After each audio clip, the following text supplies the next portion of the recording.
welcome to the Keelhauled podcast. I'm your host, CaptainLogun, and we've got a lot of Sea of Thieves news to cover today, so tie yourselves to the mast and hold fast. Ahoy there, pirates. I hope you get yourselves a good week and a good weekend. I know I did. This week, we don't have a whole lot of Sea of Thieves news to go over, so I am going to cover a few things, but also we have some Sea of Thieves adjacent news with SkullandBones. So we're going to be talking a little bit of that, as well as season 1 has started for SkullandBones fans out there. So sit back, relax, and let's get into it. But before we get into any of that, I have to thank the patrons, because they're the ones that are supporting this content for your viewing, your listening pleasure. Yeah. Anyway, they're the ones that are supporting the content. They're the ones that helped me get the new PC, which has helped save a ton of time when it comes to making videos, whether they be shorts or just the podcast in general, as well as streaming being something that I actually enjoy doing again, because it doesn't feel so painful when trying to do so much on my PC that it just bogs down the system. So I wanted to make 2 changes to the Patreon call out. There was one that I missed last week, which was People's Republic. His membership ran out this week, and I missed his name last week. So sorry about that. And also Captain Hatchet, who is one of our old patrons as well too, leaving the ship and going off for a while as well too. So definitely miss them. I'm glad that they were able to support for as long as they did.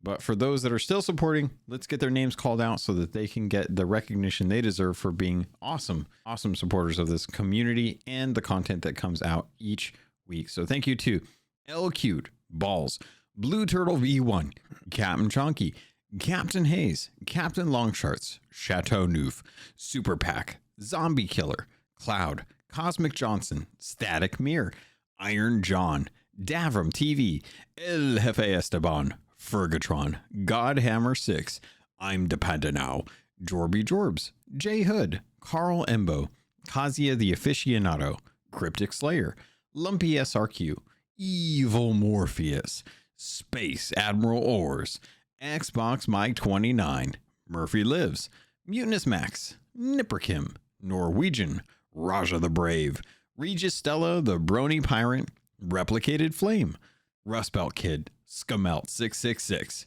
Captain Dasm, Tommy D, TN Professor, Real Big Tuna, Big Bad Pad, Adorabold, Mina Fairy, Anthony N. Jr., Captain J Rad of the Flaming Cold Sore, the Lore Chronologist Deadeye Dre, Heger Owl, Jeff H, Evil Martha, Peter Miller, Rooski Doo, Thor Von Blitz, Luke Lore the Insipid Ghost, and Zam Wow. Thank you all so much for your love and support. It really does mean the world to me. I'm always sad to see folks go, but I always understand it is them first, me second. Don't ever feel like you have to apologize, that you ever have to cancel Patreon. I totally understand regardless of the situation.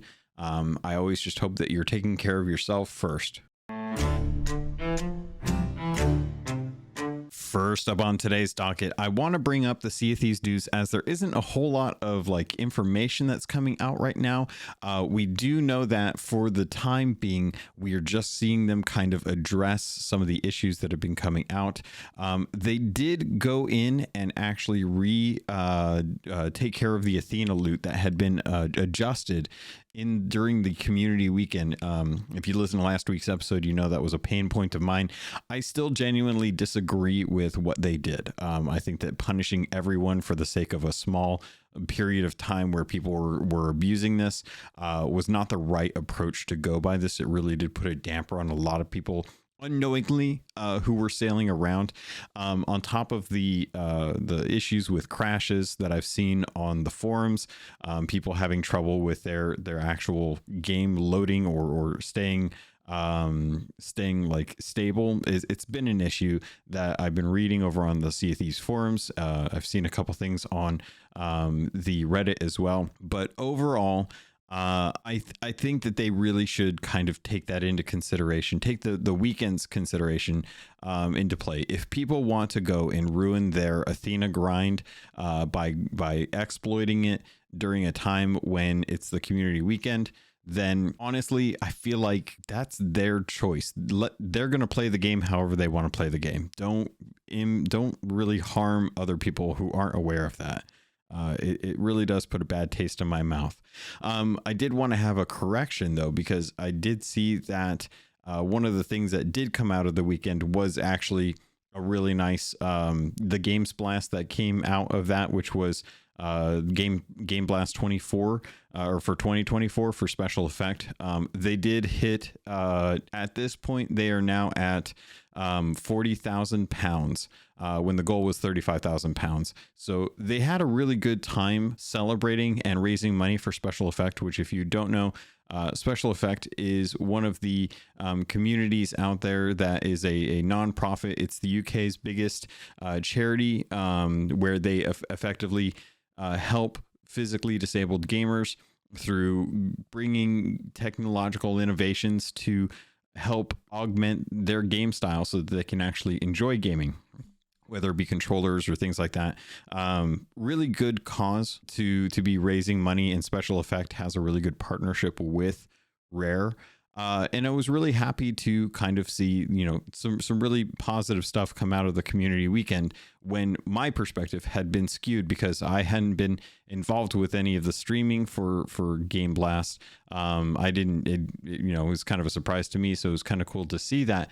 But just from my feedback, it was frustrating with the Athena changes that they did midstream for me. So that is now back in order. Everything's temporarily been, or the temporary reduction has been removed. And overall, I'm glad that they did that.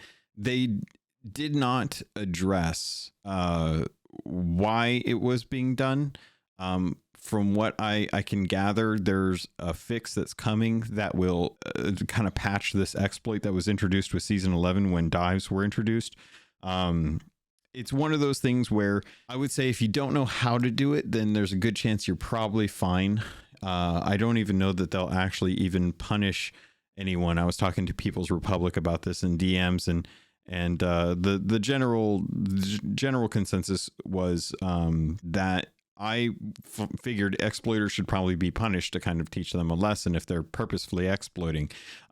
His perspective was that would be a little bit too far. Like they don't, it's not their fault that Rare introduced bugs that would cause this. It's just normal gameplay. Don't ban them for something like this. And I personally think that's, I would have preferred to see like some sort of consequence as of this kind of thing. Like it's like, alliance servers where people, spike servers together.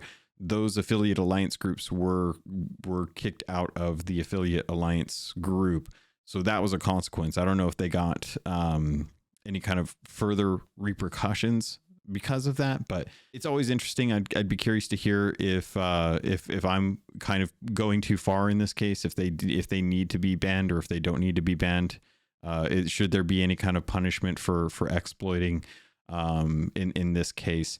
So it'll be interesting to see what happens when this patch comes through. We don't know when that's going to happen, but I would suspect that given that this patch is already done, they're probably working on a patch and testing it. We will most likely see whatever the mid-March update is, if there is a mid-March update, which I'm kind of assuming there will be, given that it's going to be the 6-year anniversary of Sea of Thieves. If they don't have some sort of patch around the 20th, it would be the first time. I think that they haven't really done anything to celebrate the game's anniversary.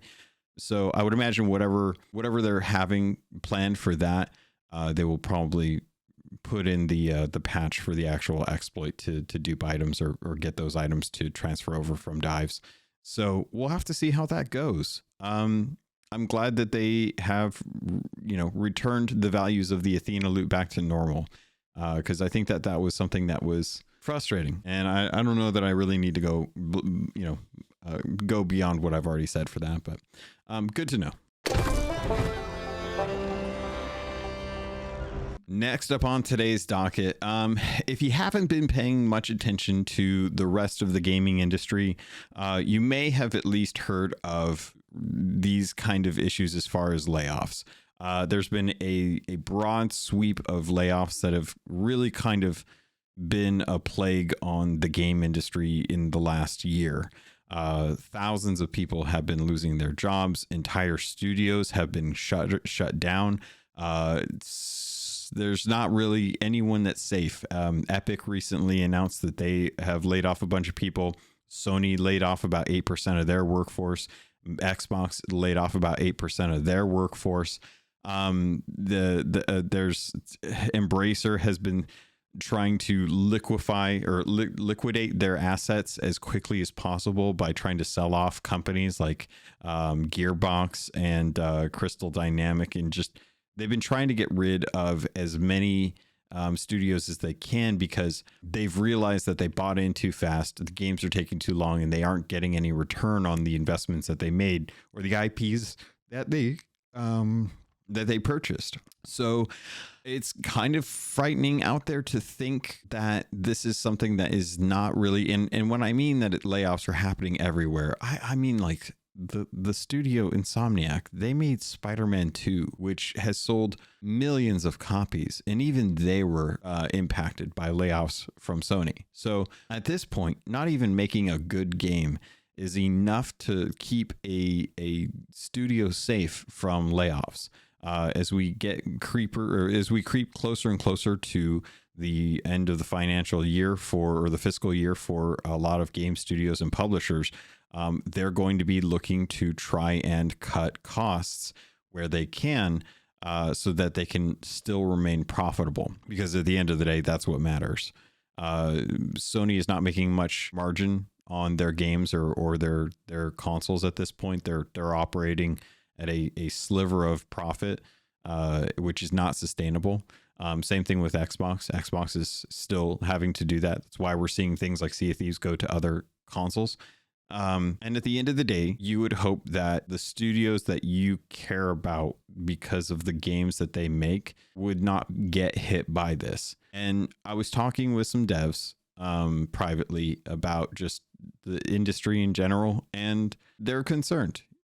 And I think that's safe to say. I think it's safe to say that it is concerning from anyone in that role that layoffs could potentially happen. As I see it right now, Rare is being pushed out into PS5, and a lot of people are speculating that the reason for that is because the game just isn't growing as a community. There's not any more new people really venturing in at a larger rate than the people leaving to play other games. And I kind of wonder if part of that is the state of the game or the content that it has. Because for me, at least, I feel like Sea of Thieves is in need of addressing their story and their playground.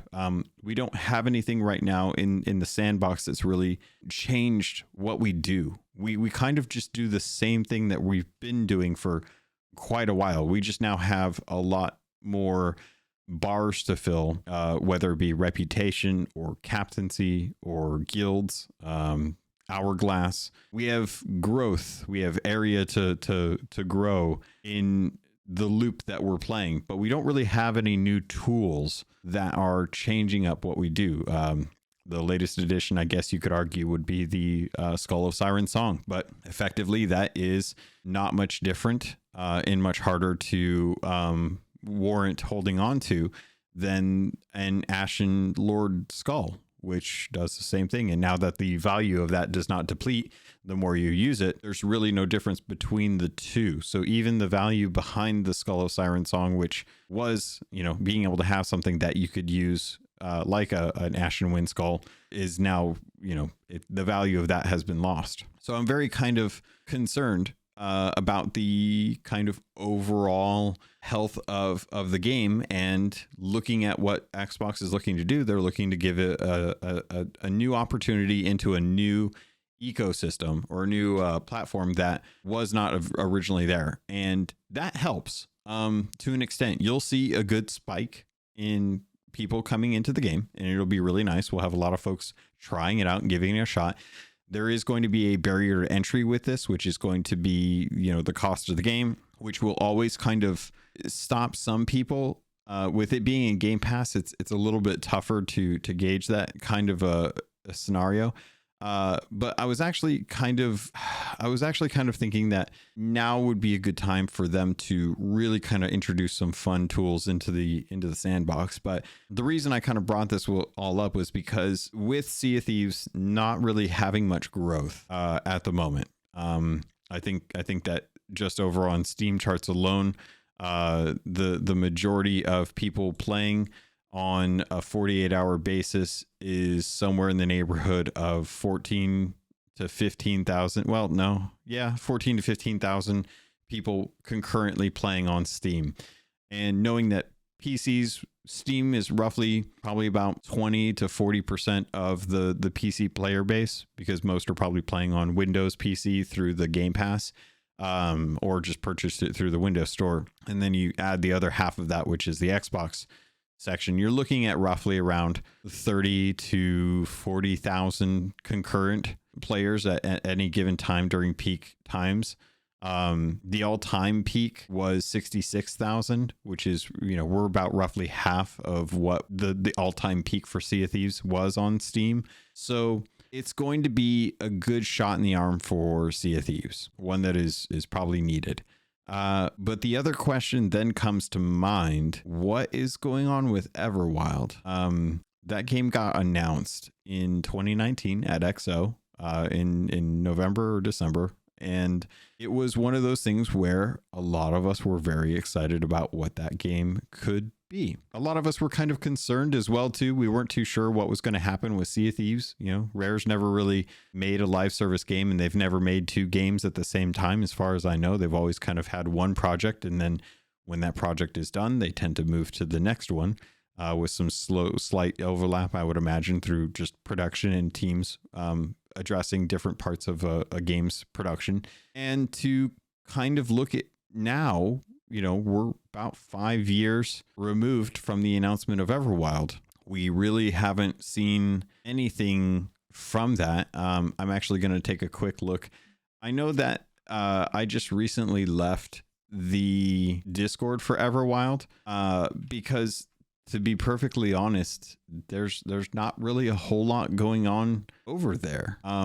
There's not really a reason for there to be anything going on over there, because we really haven't actually had any announcements for Everwild. And the latest thing that we've seen, I'm looking at the videos over at Rare's channel on YouTube. The Everwild Eternals trailer had a director's commentary that was 12 minutes long. It's got 66,000 views, which is roughly about the all-time peak of Sea of Thieves on Steam, ironically enough.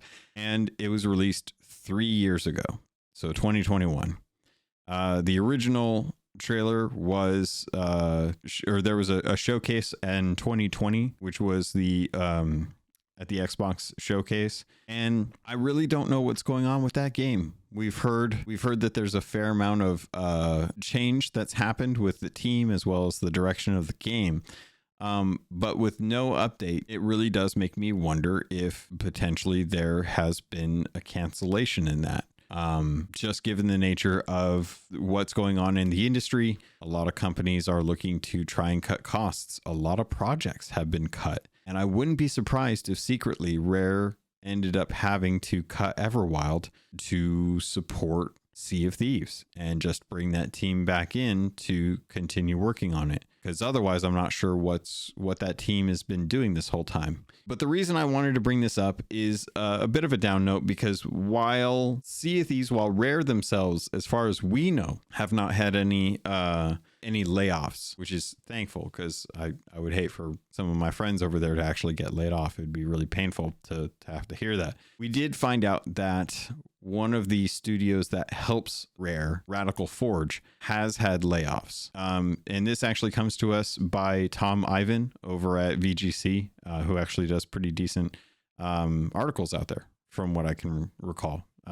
They said that the Middlesbrough UK-based indie studio said in a message posted on X that it was, quote unquote, restructuring to continue operating in the current challenging market. Which, boy, if ever there was a statement that encompassed what's been going on, the bleeding of talent from studios and publishers right now, that is a phrase that just encapsulates it for shareholders. Radical Forge was founded in 2017. They are also co-developer credits for Gang Beasts, which is a pretty fun game, Rust, the console edition, which I know is very popular on PC, and Zombie Army 4, which is actually a pretty good game. It released its first original IP, murder mystery narrative puzzler, which was Brightpaw in 2020. They said, we've announced some restructuring at Radical Forge to continue operating in the current challenging market. The company said this will mean that there will be a handful of people whose roles or skill sets are no longer needed on current or upcoming projects, and their contracts will end earlier than anticipated. The situation is heartbreaking for all involved. We are a very close-knit company and proud of the people-focused culture we have created. We will do everything we can to ease the situation of anyone affected and help them find alternate roles.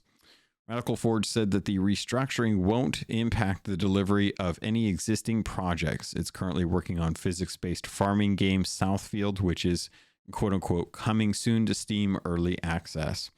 It's also set to self-publish the game, which is funded by Private Division Development Fund, which, if you don't know, Private Division is a publisher that does a lot of ports to other games. So I think actually they had the rights to publish Outer Worlds onto Switch and PS4.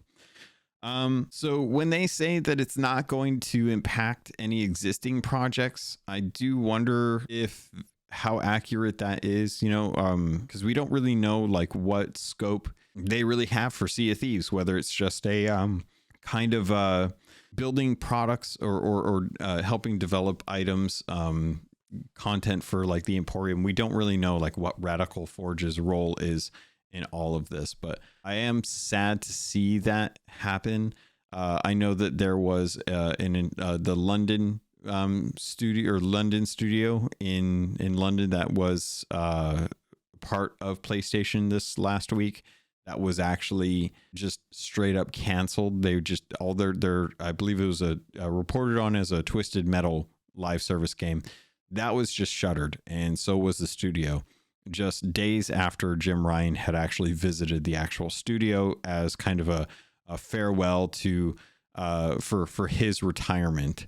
And really sad to see that it's going to be something that continues to happen. So I wanted to bring this up because while I don't know if Sea of Thieves is in danger or if Rare is in danger of having to make cuts, because they did just have that big barn expansion on the actual studio plot. I do hope that there is an opportunity for them to just continue keeping all the people that they have. I don't remember the last time Mike had put out a tweet about them hiring at this point, so I would not be surprised if they're in a bit of a hiring freeze. But at the same time, it could just be that, right now that's not something that they're really needing to do. Actually, I know where I can probably find that information. So that information is probably going to be on their website. It's probably going to be down at the very bottom. If you scroll all the way to the bottom, they usually have a Rare are hiring. Yeah, so they do have a Rare are hiring. If we take a look at the current roles, they have lead animation programmer, which is a permanent position. They also have speculative applications for art, design, engineering, and production. Now, if I go into this, they're looking for someone that has practical experience with ZBrush, Photoshop, Illustrator, and Maya, focus expertise. And unfortunately, we are unable to offer short-term work experience placements at Rare if you're soon to graduate or recently graduated. Okay, so based on this, it looks like they're still, I don't know what a speculative application is. It seems like a very odd thing to need, but it could mean that they're continuing to work on Everwild, but I just don't know why they haven't shared any information about that. But overall, we haven't heard that they are closing it. So, and they still have it listed as one of the games that they're working on as of now. But then again, I don't actually know if this website has been updated in the last few years, to be perfectly honest. But I wanted to let you guys know it's a thing, unfortunately, and hopefully it won't be something that really impacts Rare. but we'll have to see, because we still have a 6th year anniversary coming up next month, or I guess this month. Gosh, it's already this month. I didn't even think about that, but yeah, technically, yeah, it's March already. So next month we have the PS5 launch, and we'll have to see how that goes. I'm really hoping that PS5 players give this game a chance, and I really hope that Rare focuses in on some of the bigger issues with some of the bugs that they have, and just really get those critical errors and pain points taken care of before this launch happens, because otherwise it's gonna be a bloody wedding, and I don't want to see that at all.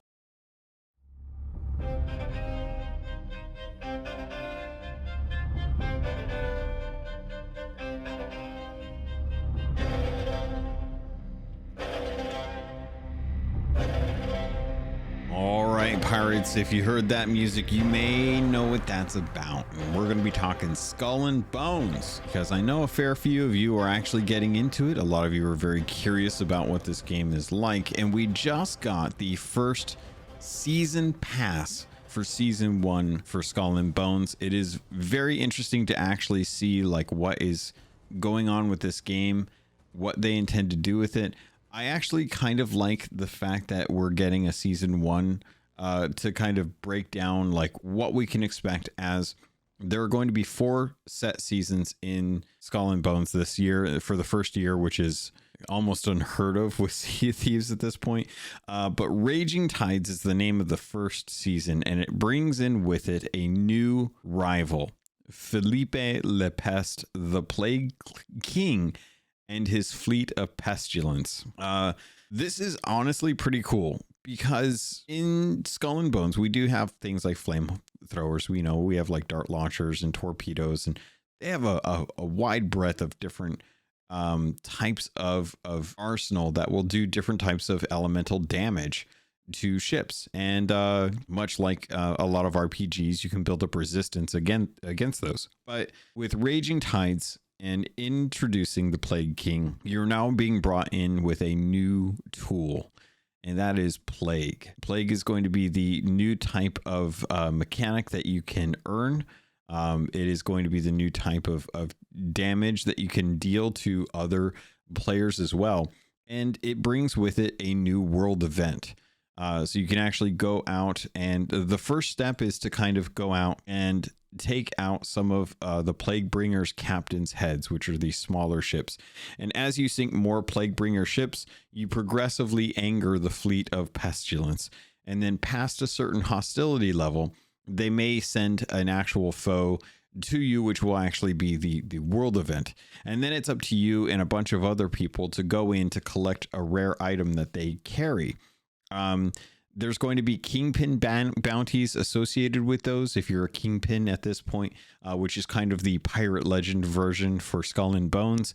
And starting the second week, there's going to be from the March 5th to the 26th, there's a Jaws of Retribution introducing Zamaharibu, I believe is how you say it. And then starting week 5 of the first season, from March 26th through April 16th, there is a new bounty for Anguish from the Abyss, which is Road Mangoden. So different kingpins that you have to sail out and take out. They're kind of I'm trying to think of, like, there's an allegory to Sea of Thieves.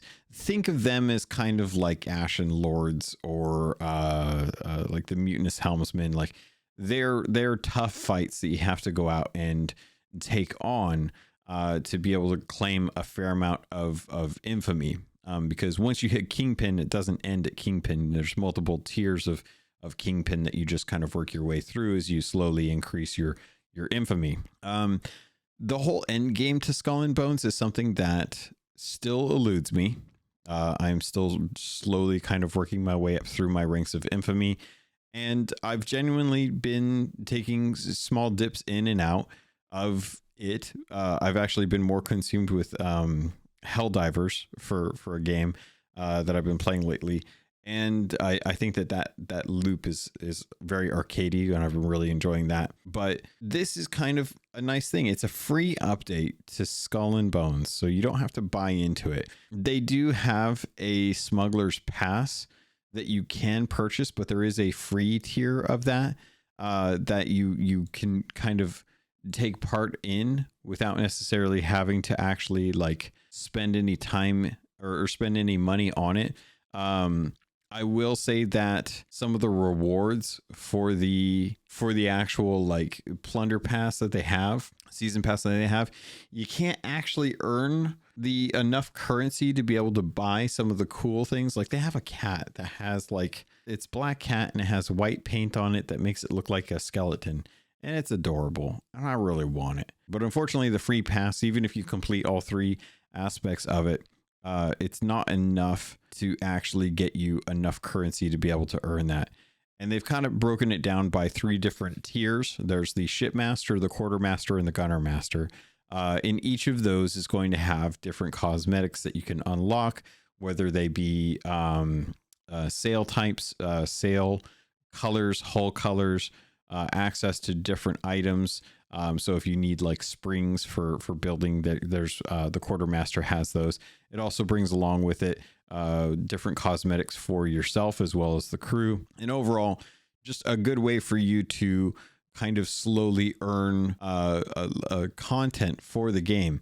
There's a free seasonal armor called the Wailing Ward, which is a hull type that you can earn as well through the quartermaster. You can actually start to earn the there's an equipment called the Lepotence schematic, and then there's the gunner master, which allows you to get the new cannon, which is the Carronade, I believe is how you pronounce it, that you can kind of use in combat as well too.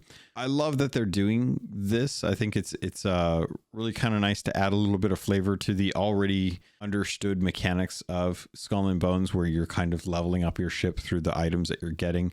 And while I won't go into major details about like what's actually going on with each of these different items, I do like the fact that they are introducing new quests, a new world event with the Plague King, and a new kind of flavor to Sea of Thieves. Like this whole flavor is the plague rising or raging tides. So we haven't seen anything like this with Sea of Thieves in a while. It feels like every season that comes out is kind of focused in on maybe like one main thing. So like captaincy is going to be the main thing, and then hourglass is the main thing. But this looks to not only introduce like a world event, but also give you some story behind it as well too.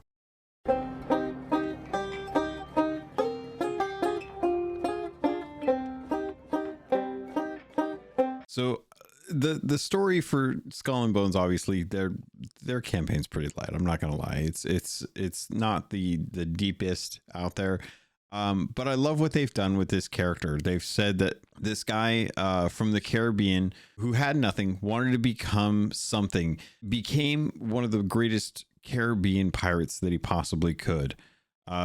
He managed to like overtake most of the riches in the Caribbean, but with that came the fear of death, and he was driven by this to try and find a way to survive. So what he ended up doing was he went out and actually started to like go and confront all of the shamans in the Caribbean that he possibly could, basically telling them like, you need to figure out how to make me live forever. And when they refused, he ended up burning their tribes down. Like he laid waste to all of their homes.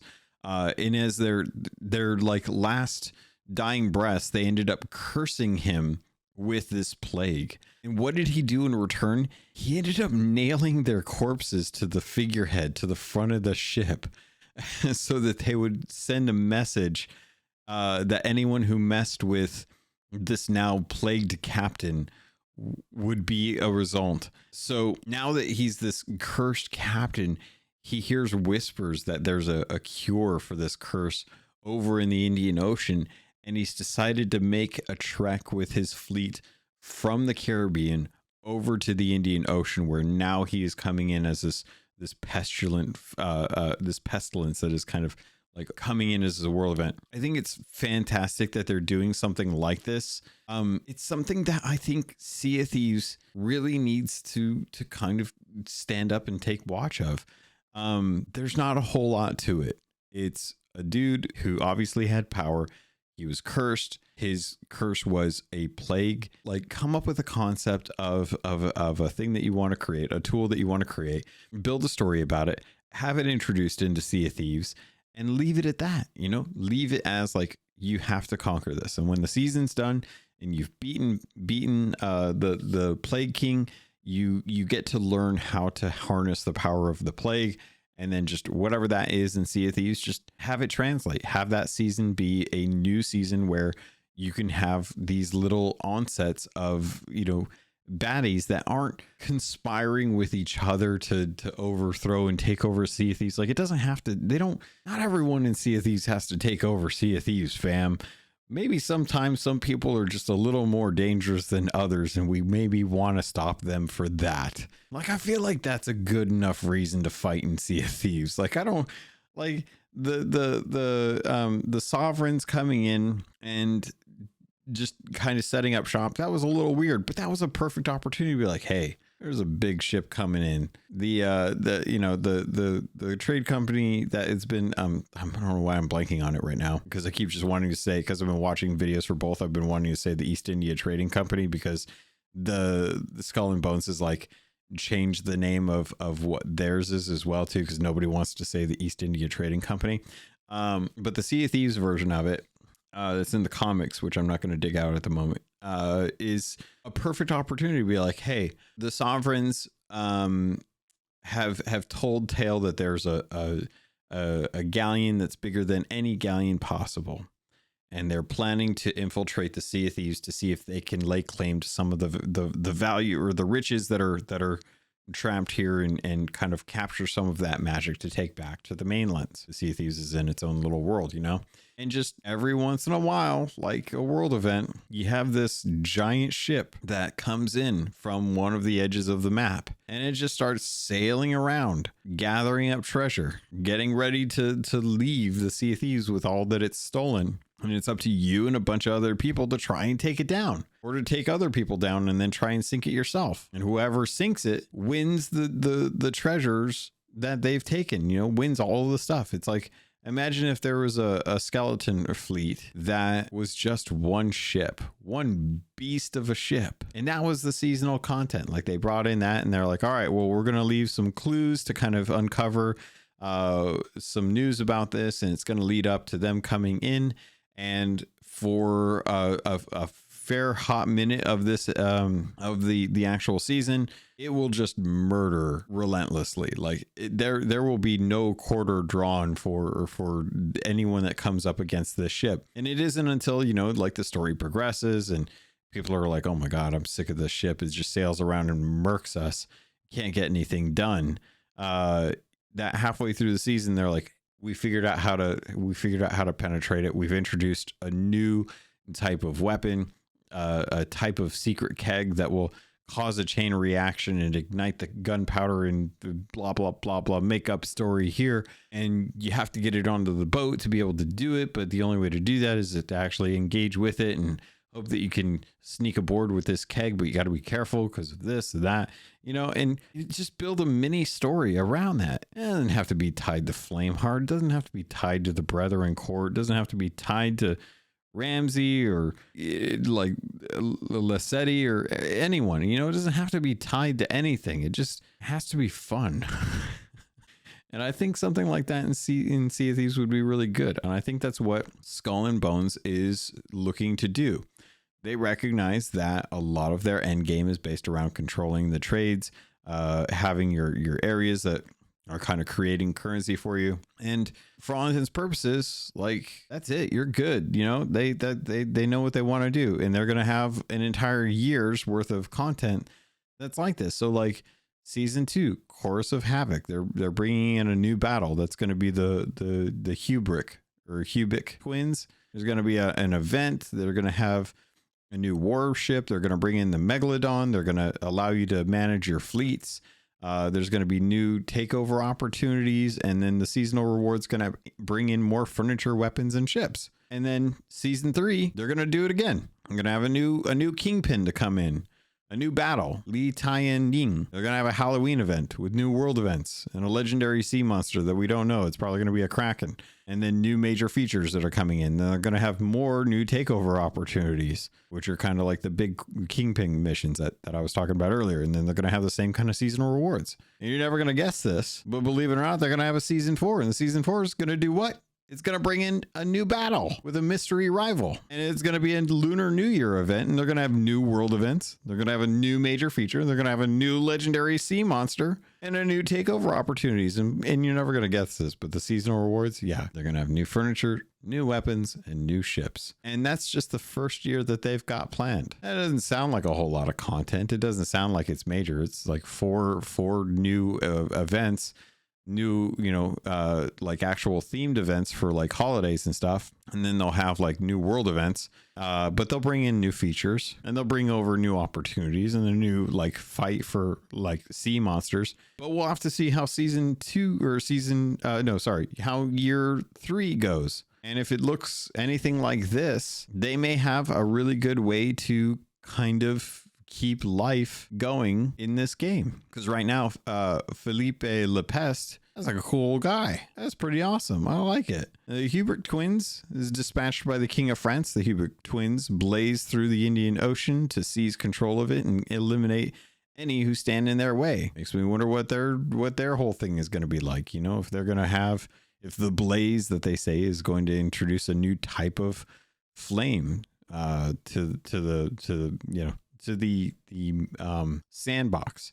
And then Li Tianning, once the commander of the Dragon's Claw faction in the east, Li Tianning flees to the Indian Ocean to recover her standing after being disgraced before the emperor. And it'll be kind of curious. What does that mean for the battle? Like, what is she going to do? Is she going to try and take over the Indian Ocean to try and reclaim that honor from the emperor? That's her role. It's kind of like Avatar, if you think about it, kind of like how Zuko had to go out and capture the Avatar so that he could get honor with his father again. But overall, looking through the patch notes that they have for this, knowing that the world event is something that people have been jumping into and that it's actually been pretty hard for people. I haven't seen a whole lot of people really just going in and soloing this content. The ships are restricted in power to level 12 up from 11. And I think that's great. It seems like they know where they want to go. It seems like they're going to be able to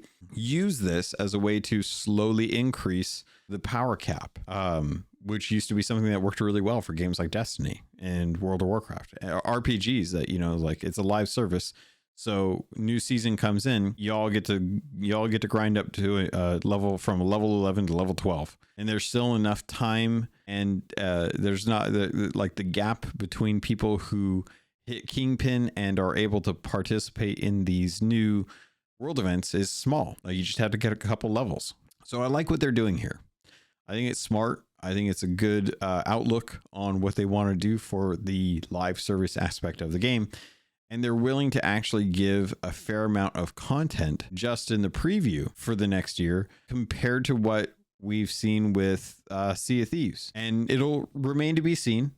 They have to prove themselves. They have to say like, hey, we're actually doing this and we're actually going to make sure that we're sticking to the 3-month cadence. So they've got some trust to earn there. But overall, if they're able to hit this 3-month cadence, which I think they will, because the content seems light enough that it's easy enough to produce en masse and they have time to be able to work on that hopefully by the end of the first year, they can provide a year 2's worth of content in a preview to give us an idea of like what it's going to be like. But it seems like this is a good way for Rare to kind of look and see like, okay, well, how are we going to address bringing content to Sea of Thieves on an annual basis? Because right now we're struggling. Fam, we already had our season delayed. Like we were supposed to end this season. This season was supposed to end. Season 11 was supposed to end right around the anniversary of Sea of Thieves in March. Well, it is March now.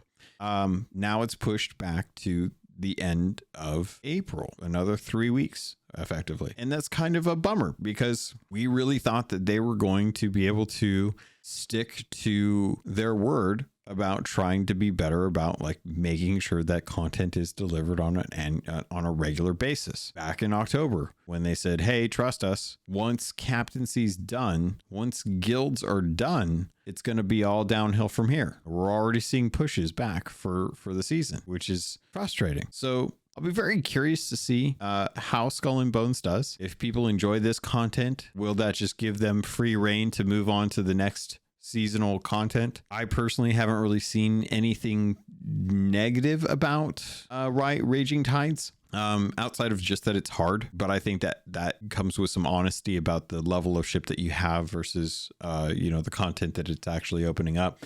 I know some people were having trouble actually getting the kingpin heads, or not the captain's heads, when they were actually sinking ships. So it'll be interesting to see how this kind of comes out. And I'm sure a lot of people probably don't care about Skull and Bones, but there are enough of us out there that have dabbled with this that I think it is important that we kind of keep an eye on this, because their seasonal content is potentially going to impact Sea of Thieves, because right now Sea of Thieves, for all the years that it's been out, still has trouble with a regular cadence. And part of that is just because they tend to make sure that the studio is not overworked. We don't know how much of that is actual truth, but we know that a lot of the devs there are happy with the work that they're doing, and we don't really hear too much about how unhappy they are about how many hours they're having to work. So it's safe to assume that they aren't being overworked. But at the end of the day, they are still having trouble hitting these 3-month cadence windows for their content, if that's what they want to do. If they don't want to do that, then I really think that they should have considered moving away from seasonal updates. We're still not really sure what's going on with the store.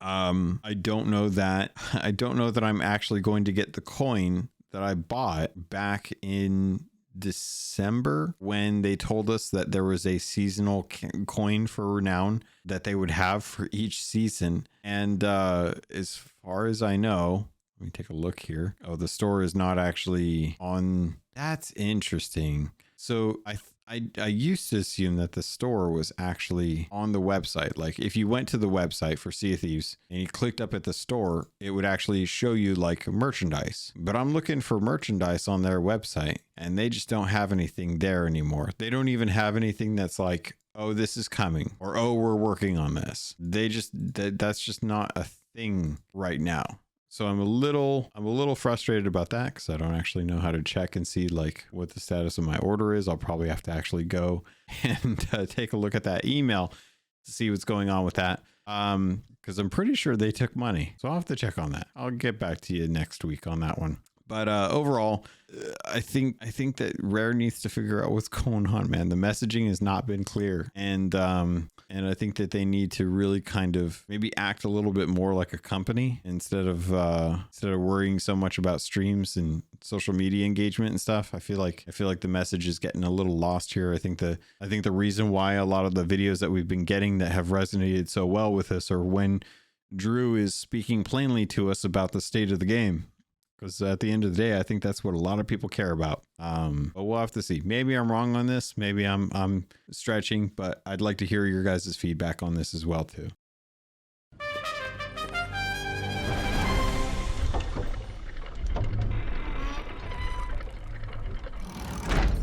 Speaking of feedback, one of the things that I wanted to read out was actually one of our gold hoarders who couldn't make it reached out and let us know that they have some thoughts on this. And any of the gold hoarders that we have, you're always welcome to share your thoughts and feelings. If you're not able to make the recording, just let me know. I can always get those thoughts in there as well too.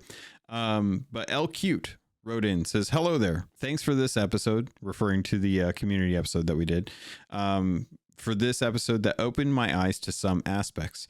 I couldn't get involved in the community day. However, I think delaying the duration of a season again after the year we've had is a blatant disrespect to active players. It's like getting pulled over by the police for speeding, then after apologizing, accelerating back up to 150 right in front of them. Regarding the very interesting discussions in the episode, I think it's one of the reasons why Sea of Thieves isn't ready for PlayStation audience. Rare still hasn't found a way to operate that respects their workforce and the investment of their players. They always seem to be patching holes in a rush. They consistently revisit game mechanics they themselves introduced years ago.